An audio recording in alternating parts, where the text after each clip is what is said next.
kerepotan juga cara kita dalam pulang. Terus juga ada presentasi dari tim kedutaan.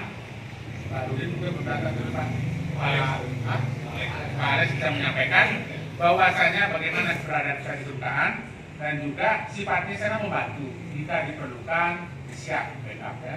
Tetapi inti pertama adalah keluarga yang berduka, kedua keluarga besar mendalam, habis itu kalau diperlukan ya. Karena kadang-kadang di masa COVID ini jenazah tidak bisa dua, ya swab. Swab itu bisa 3 hari, tapi dalam banyak waktu kita negosiasi lah bisa langsung keluar lah di sini. Tapi kan itu namanya hal-hal khusus. Kita minta diskresi, tidak bisa setiap hari. Kapan, bagaimana caranya itu kita akan sampaikan oleh Pak Alex nanti. Saya kira itu yang mau disampaikan. Rencana saja ini kita kasih kemungkinan tahun ini tidak bisa karena akan ke depan baru bisa, bahwa ada turnamen olahraga lah. Di masa COVID ini turnamen olahraga yang paling bagus mencakup sudah ya, diikuti dan apa ya, kecuali kita langkahkan itu sudah ya. Negatur nanti langsung Pak Seku dan piawai dalam hal ini jatuh pakai profesi loh, kudanya harus berjarak kan ya. Enggak boleh bersentuhan, nanti perut orang bisa kena COVID. Ada juga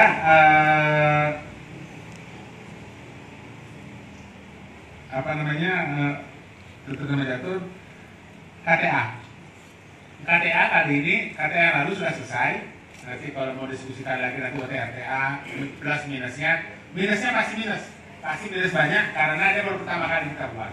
Kedepannya pasti lebih baik. Dan kali ini kita akan beli alatnya sendiri, kita cetak sendiri. Kalau kita ikut dengan rekanan, nanti harga bahan itu naik itu. Ketika kita sampaikan lagi bahannya naik lagi 5.000, ini persoalannya besar sekali. 5.000 ini kita macam uang 5 triliun juga kita diskusi ya. Ya. Tapi memang gitu. Ya. Oh kemarin yang dicetak subunit A dengan 15.000 gitu. Sekarang kenapa naik? Padahal bahannya naik. Kita kan tahu. Jadi kalau kita beli sendiri alatnya, kita bahannya secukupnya kita akan KTA dengan bagus. KTA bisa, kita juga bisa bantu nanti unit-unit kalau memerlukan aktivitas atau ada misalnya parekraf atau ada kedukaan punya kartu sendiri. Bukan mau banyak-banyak kartu, tapi ya kadang-kadang penting juga. Ya. Yang kemudian adalah KTA, oke.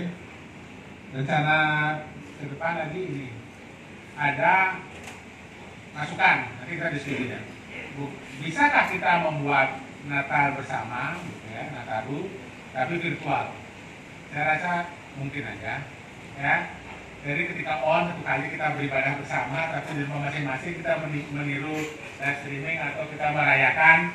Saya rasa ini cost efektif karena kalau pestanya mau besar ya sendiri aja beli makan di rumah kok pesta, kita bisa bersama-sama di Zoom gitu kan, kita bisa lihat apa kita mungkin atau enggak, tapi kita tampung aja aspirasi. Saya rasa ya itu Pak, nanti kita usulkan belakangan, mungkin kita masukkan presentasi dulu. Mau Pak Doni dulu ya, iya Pak. Pak Martin, Pak Doni dulu presentasi sebentar ya. Dan habis Pak Doni, Pak Rekra. Nanti mungkin ada sinergi dengan oke, mainkan.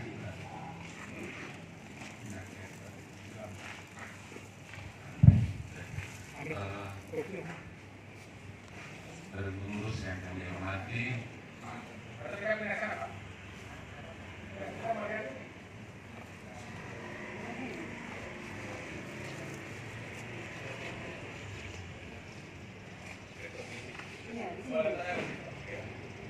payung hukum ada banyak yang bisa dilakukan, ada PT, ada yayasan, tapi koperasi merupakan pilihan yang juga perlu dipertimbangkan.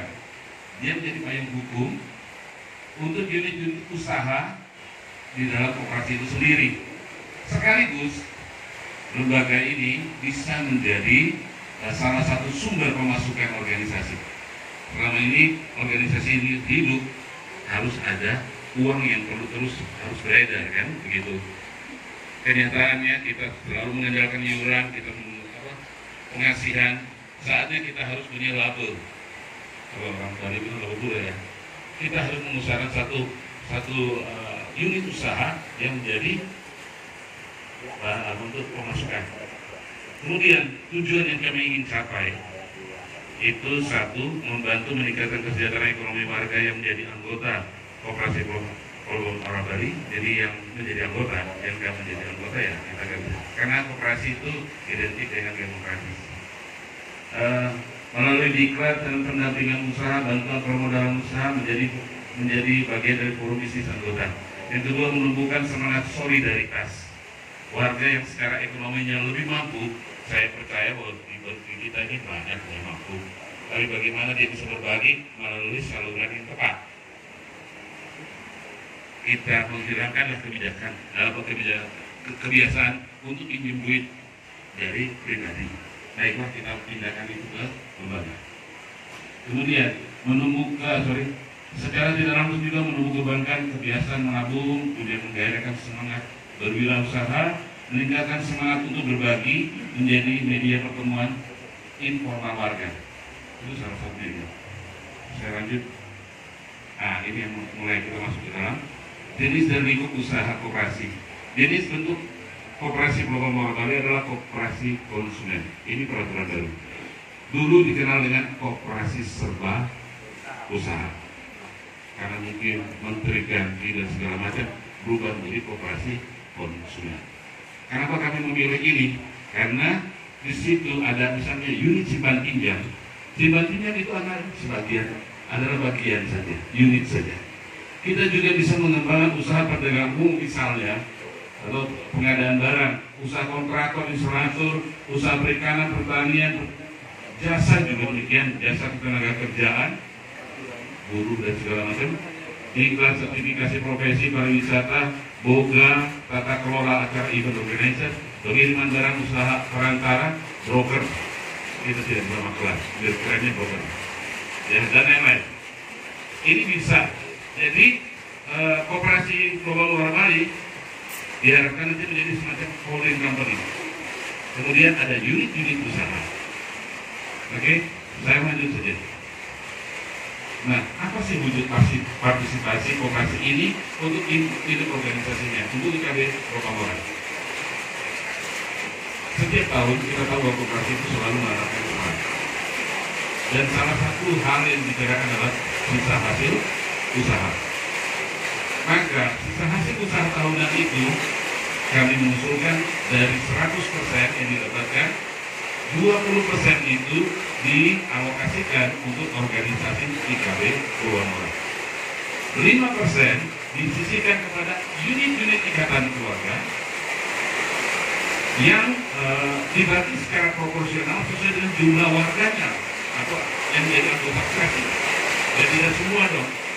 Mereka menjadi anggota koperasi itulah yang menjadi perhitungan hak untuk bagiannya unit.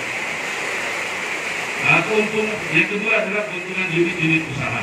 Unit usaha yang saya maksud itu adalah yang tadi ya, usaha ini, usaha ini, usaha ini. Itu dia kan terpisah, ya, dia terpisah. Tapi keuntungan harus ada yang didonasikan atau yang disisihkan. Saya mengambil contoh unit usaha simpan pinjam saja. Ya, contoh saja.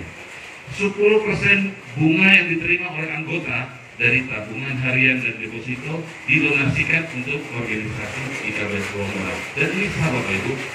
Kenapa? Kalau kita punya uang di bank, kita deposito karena tertabungkan, biasanya dapat bunga kan? Betul kan? Sudah itu, bunga pun dipotong pajak, betul? Nah, pajak inilah yang kita ambil. Jadi warga atau mereka punya tabungan bukan diambil dari uang mereka, dari bunga itu 10%-nya disisihkan, diambil dari kelebihan, bukan dari kekurangan.